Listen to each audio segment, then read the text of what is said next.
Hello students, this is your Borsha ma'am, and today we will start a completely new chapter 6. Today we will learn about a completely new chapter.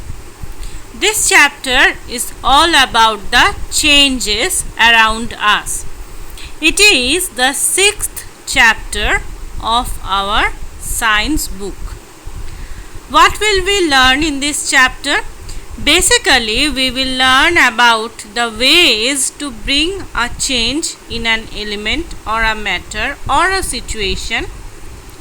Also, we will learn about changes caused by various operations like mixing, like giving pressure, like heating an element, all of this. We can also learn about physical and chemical change and also what is reversible and irreversible change. So let's start our today's lesson. We can see various of changes in our surroundings. These changes are because of the change in the following things. What are they? Position, shape, size, color, temperature, composition, structure, all of them. So these are the causes of changes. আমরা আমাদের চারদিকে অনেক কিছু change হতে দেখি, continuously দেখছি different জিনিস change হচ্ছে। সেই জিনিসগুলো চেঞ্জ হয় কিসের জন্য? ঠিক এই কারণগুলোর জন্য। কি? Position, shape, size. যেমন দেখো, growth of a child, the shape and size of a child is continuously changing. Color of a thing, যেমন ফ্রুটের ক্ষেত্রে, when a fruit is raw it is green in color and when it is ripe it is yellow or reddish in color. ম্যাঙ্গোর ক্ষেত্রেই ধরে নাও, তো সেটা একটা change. স্ট্রাকচারের বিভিন্ন changes হয়, কম্পোজিশনের চেঞ্জ হয়, টেম্পারেচারের চেঞ্জ হয়, ফিজিক্যাল স্টেটের চেঞ্জ হয়। ফিজিক্যাল স্টেট মানে if we heat an ice cube it will become a water হয়ে যায় আইস কিউবকে হিট করলে, তো সেটা কিন্তু দেখো ফিজিক্যাল চেঞ্জ হচ্ছে। তো all of them are the causes of change. এগুলোর জন্যই কিন্তু কিছু আমাদের চারিদিকে আমরা যা দেখছি তো সেগুলোর চেঞ্জ হচ্ছে। So in this chapter we will learn about something about such changes and their causes. Here are some various activities where different of the following factors have been changed and also the situation is also changed. কি দেখে নি? First one is the stretching of a rubber. Rubber stretch করলে কি change হচ্ছে? The size of its rubber. রাবারটার size এবং শেপটা কিন্তু চেঞ্জ হচ্ছে। Then take a ball of wheat flour dough. If we take a ball of wheat flour, আটা বা ময়দার দলা যদি নিই এবং সেটাকে যদি আমরা রুটি বেলে বা চাপাটি বেলি, তাহলে কি হবে? তাহলে ওটারও শেপ আর সাইজের চেঞ্জ হবে, অলসো স্ট্রাকচারেরও চেঞ্জ হবে। Then if we tell the example of melting ice melt করলে সেখান থেকে ওয়াটার পাওয়া যাবে, it will also the change of a physical state. Then if we change milk to curd, milk থেকে কার্ডের যদি চেঞ্জ হয় তাহলে কি হবে? The color is not changed but the smell, the taste, the structure, the physical state is also changed. কালারটা হয়তো change হচ্ছে না কিন্তু বাকি এলিমেন্টগুলো চেঞ্জ হচ্ছে। তো আমরা দেখতে পাচ্ছি in all of the changes few of the factors can be changed. কিছু না কিছু ফ্যাক্টরের চেঞ্জ কিন্তু অবশ্যই হচ্ছে। Next we will learn about the ways to bring a change. এই যে চেঞ্জটা হচ্ছে কি অ্যাক্টিভিটির মাধ্যমে এই চেঞ্জটা হচ্ছে? What are the activities that can change these things? There are 4 types of activity. First, by mixing, by heating, by applying force and by mixing and heating. তো 4টে টাইপ রয়েছে। মিক্সিংয়ের মাধ্যমে, হিট করে, ফোর্স অ্যাপ্লাই করে এবং mix এবং heat দুটোই করে। So there are different activities that we will learn now by which one element can be change. তো ফার্স্ট যেটা দেখব সেটা হচ্ছে মিক্সিং বা স্টারিং। স্টারিং মানে কি? চামচ দিয়ে গুলানো, কোনো কিছুকে গুলাচ্ছি যখন বা মিক্স করছি সেটাই হচ্ছে mixing. Mixing of two or more things together can also lead to a change. দুটো বা তার বেশি এলিমেন্টকে যদি আমরা মিক্স করি তাহলে তার ফলে কিন্তু একটা চেঞ্জ হতে পারে।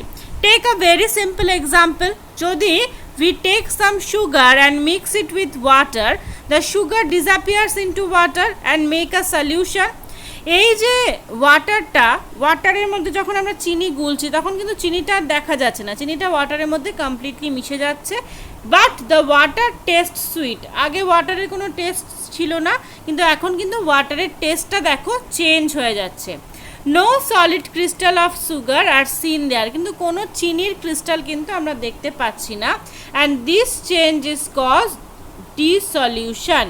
এই চেঞ্জটাকে আমরা কি বলছি? ডিসলিউশন। তাহলে when we are mixing a sugar particle in water, the sugar completely dissolve in water, এবং সেখানে কিন্তু কোনো সুগার সলিউশন বা সুগার পার্টিকেল আমরা দেখতে পাচ্ছি না, এই ঘটনাটাকে আমরা বলছি কিন্তু ডিসলিউশন। এবং এই যে সুগার এবং ওয়াটারের যে mixture, that is called solution. Okay, the water containing the dissolved sugar is called the solution. A solution gives the properties of substance dissolved in it. এবার যে প্রপার্টি বা সেই সাবস্টেন্সগুলো ওর মধ্যে ডিজলভ করছে তার যে প্রপার্টিগুলো, সেই প্রপার্টিগুলো কিন্তু আমরা মিক্সচারের মধ্যে দেখতে পাই। যেমন ধরা যাক sugar is sweet in test. So যে সলিউশনটা আমরা তৈরি করছি মানে সুগার সলিউশনটা, সেটাও কিন্তু মিষ্টি হবে। বা ওয়াটার ইজ লিকুইড, তো যে সলিউশনটা আমরা তৈরি করছি সেটাও কিন্তু লিকুইড হবে। তো সলিউশনের কনস্টিটিউয়েন্ট সাবস্টেন্সগুলোর প্রপার্টি কিন্তু আমরা সলিউশনের মধ্যে দেখতে পাবো, এবং এই প্রসেসে কিন্তু আমরা একটা চেঞ্জ আনতে পারবো। There are several types of substances. Some of the substances can be easily dissolved in water. These substances are called highly soluble. তো যারা ওয়াটারে খুব ইজিলি মিশে যাচ্ছে তাদেরকে বলা হচ্ছে বা গুলে যাচ্ছে তাদেরকে বলা হচ্ছে কি?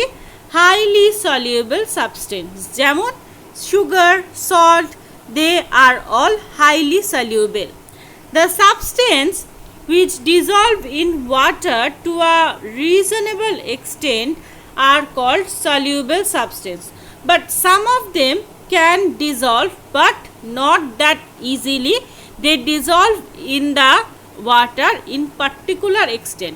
একটা নির্দিষ্ট লিমিট অবধি কিন্তু তারা ওয়াটারে ডিজলভ করে, তার বেশি কিন্তু তারা ওয়াটারে ডিজলভ করে না। They are called soluble substance.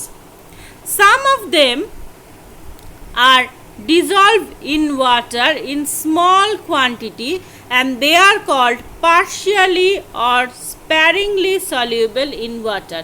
কেউ কেউ আবার কি করে, জলের মধ্যে স্লাইটলি ডিজলভ করে, মানে পুরো এলিমেন্টটা কিন্তু ডিজলভ করে না, তার কিছুটা অংশ কিছুটা সাবস্টেন্স ডিজলভ করে, বাকিটা ডিজলভ করে না।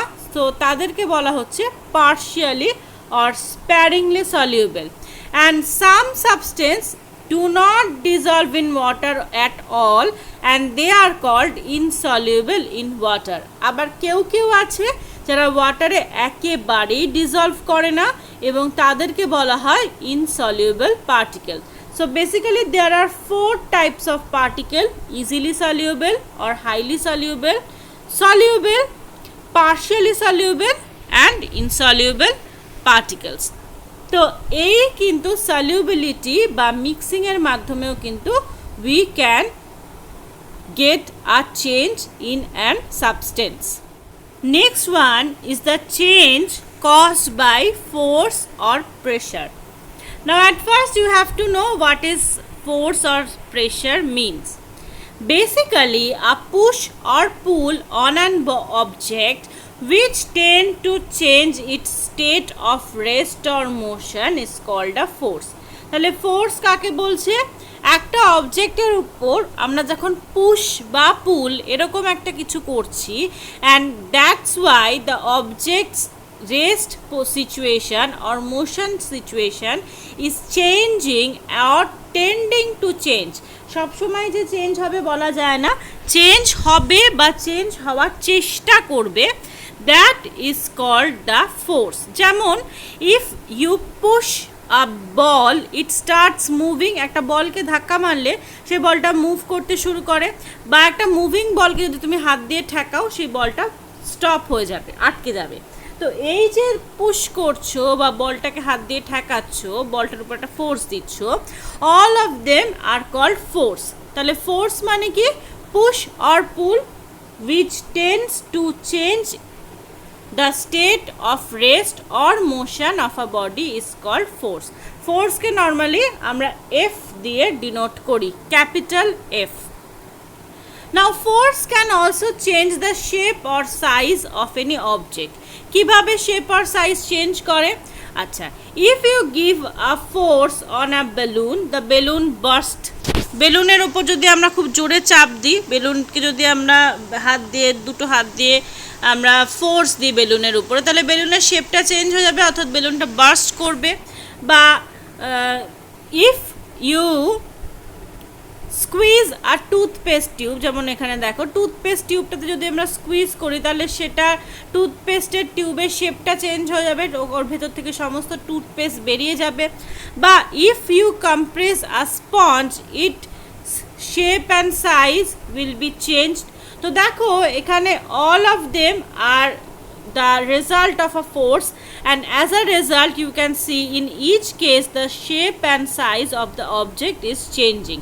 বেলুনে আমরা ফোর্স দিলে বা টুথপেস্ট টিউবে ফোর্স দিলে বা স্প্রিংটাকে ধরে টানলে তার শেপ আর সাইজ চেঞ্জ হয়ে যাবে।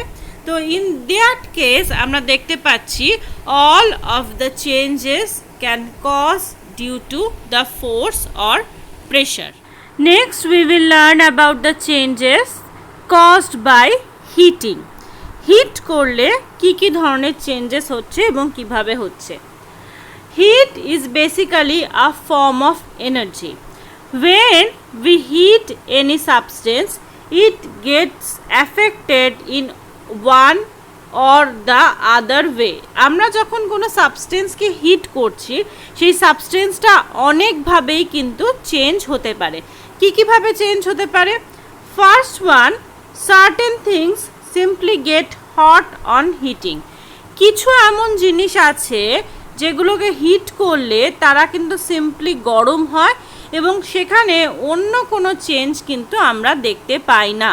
They simply get hot on heating and do not change in any other way. শুধুমাত্র গরম হয়, এছাড়া কিন্তু আর কিচ্ছু হয় না। যেমন when you cook any dish in a pressure cooker, the cooker and its handle get hot but their shape remains unchanged. একদমই তাই, যখন আমরা প্রেশার কুকারে কোনো রান্না করি বা আদার্স কোনো ইউটেন্সিলসে কোনো রান্না করি, not only pressure cooker, it may be any pan or it may be any কড়াই, যে কোনো কিছুতেই যদি আমরা রান্না করি তাহলে আমরা দেখব যে that utensils is getting hot but their shape and size remains same. এমন হয় না যে ছোটো প্রেশার কুকারটা বড় হয়ে যায় গরম করে, না, একেবারেই নয়, সেটা কিন্তু যেমন ছিল সেরকমই থাকে, শুধু তার সেটা গরম হয়ে যায়। সিমিলারলি যে আমরা যদি একটা গরম চা কাপে ঢালি, দেখবে কাপটাও কিন্তু গরম হয়ে যাচ্ছে কিন্তু তার শেপ বা সাইজের কোনো চেঞ্জ হয় না। তো এটা এক ধরনের এলিমেন্ট যারা শুধুমাত্র get hot on heating but there is no such other changes. Next one হচ্ছে some elements begin to burn on heating. বেশ কিছু জিনিস আছে যাদেরকে হিট করলে তারা গরম হবে, কিন্তু if we further heat them they starts burning. তাদেরকে হিট দিলে তারা গরম হবে, কিন্তু হিট দেওয়ার পরে আরও যদি আমরা হিট দিতে থাকি তাহলে একটা সময় গিয়ে দেখা যাবে যে তারা বার্ন বা পুড়তে শুরু করেছে। আবার এমন কিছু এলিমেন্টস আছে দে বার্ন ফাস্টার দ্যান আদার্স, যারা কিন্তু অন্যান্য এলিমেন্টের থেকে অনেক তাড়াতাড়ি বার্ন করতে পারে। খুব simple example paper. Dry grass. তো এগুলো হচ্ছে খুব simple example. If you burn a paper it burns instantly, আগুন ধরালে সাথে সাথে হিট করলে সাথে সাথে ওটা গরম হয়ে বার্ন করতে থাকবে। But a log of wood can burn much later than the পেপারের থেকে কিন্তু একটা কাঠের গুঁড়ি অনেক পরে বার্ন করবে। Dry grass is also an example, শুকনো ঘাস যেটাকে বলা হচ্ছে dry grass, they also burn very ফাস্টার।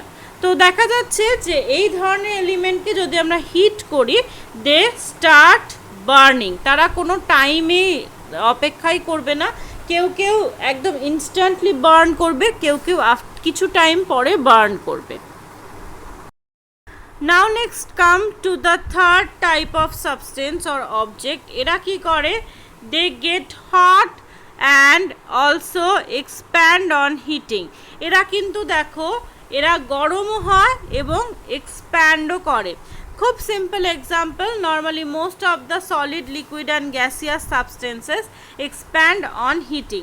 যত আমরা এদেরকে হিট করব এদের আকার কিন্তু তত বাড়তে থাকবে, এরা এক্সপ্যান্ড করতে থাকবে। They increase their size. On cooling also they get back to their original size. গরম করলে দেখবে লোহাকে যদি গরম করো লোহা কিন্তু সাইজে বাড়বে, আবার যদি ঠান্ডা করা হয় then it return back to its original position, এ আবার নিজের পজিশনে কিন্তু আবার ব্যাক করে এসছে। So heating and cooling any object is a reversible change. What is the meaning of reversible? Reversible হচ্ছে এমন এক ধরনের চেঞ্জ যেটাকে আবার আগের অবস্থাতে ফিরিয়ে আনা যায়। Reversible is such a change that can bring back to its original situation. যেমন কোনো জিনিস খুব ইজি এক্সাম্পল দিই, মেল্টিং অফ আইস মেল্ট করে ওয়াটার হচ্ছে, আবার যদি আমি ওয়াটারটাকে ঠান্ডা করি it reverse back to ice. So this is an reversible change. তাহলে এখানে আমরা কি দেখতে পাচ্ছি? দেয়ার আর সাম অবজেক্টস যাদের হিট করলে এরা গরম হবে এবং also due to heating they starts expanding, এবং এরা কিন্তু এক্সপ্যান্ড করাও শুরু করবে। আবার যদি আমরা এদেরকে ঠান্ডা করি they return back to their original size and shape. খুব ইম্পর্টেন্ট এক্সাম্পল এটা, bullock cart. When we put our iron rim on the wheel of a bullock cart, তখন আমরা কি করি? তো at first we made the iron reel slightly smaller than the diameter of the wooden wheel. আমরা যেটা করি, আমরা হচ্ছে wooden যে wheel বা কাঠের যে চাকাটা তার ওপরে আমরা কিন্তু এই আয়রন বারটা লাগাবো যাতে খুব স্মুথলি গাড়িটা চলতে পারে। তো তখন কি করব, এই যে আয়রন এই উডেন হুইলের যে ডায়ামিটার তার থেকে ছোট ডায়ামিটারের আমি বানাবো, এটা খুব ইম্পর্টেন্ট জিনিস।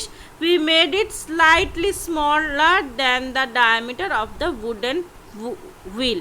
তো তারপরে কি করব, we will give heat to the iron rim. আমরা আয়রন রিমটাতে কি করব, হিট দেব। is heated in dry dung cake fire. Due to the rise in temperature it expands. তো তারপরে হিট করলে দেখা যাবে ও কিছুক্ষণ পরে এক্সপ্যান্ড করে গেছে, এক্সপ্যান্ড করে এতটাই এক্সপ্যান্ড করেছে যে ওটাকে ইজিলি কিন্তু ওই উডেন হুইলের ওপরে বসিয়ে দেওয়া যাচ্ছে। তো নর্মালি কিন্তু যেত না, কারণ নর্মালি আমরা উডেন হুইলের থেকে ওটাকে ছোট নিয়েছিলাম, সেজন্য নর্মালি যেত না। But when we heated it's expanded and now it is put easily on the wooden wheel. এরপরে কি করা হয়, এরপরে ওই আয়রন রিমটাকে ঠান্ডা করা হয়, and on cooling the iron Rim contracted and holds the wheel firmly. তো ঠান্ডা হলে আয়রন রিমটা আবার অরিজিনাল সাইজে ফিরে আসে। তো অরিজিনাল সাইজটা আমরা কি বানিয়েছিলাম, ওর ডায়ামিটারের থেকে একটু ছোট বানিয়েছিলাম। তো তারপরে দেখা যাবে যে যখনই অরিজিনাল সাইজে ফিরে আসছে ইট হোল্ডস দ্য হুইল ফার্মলি, হুইলটাকে কিন্তু খুব শক্ত করে এটা ধরে রেখেছে।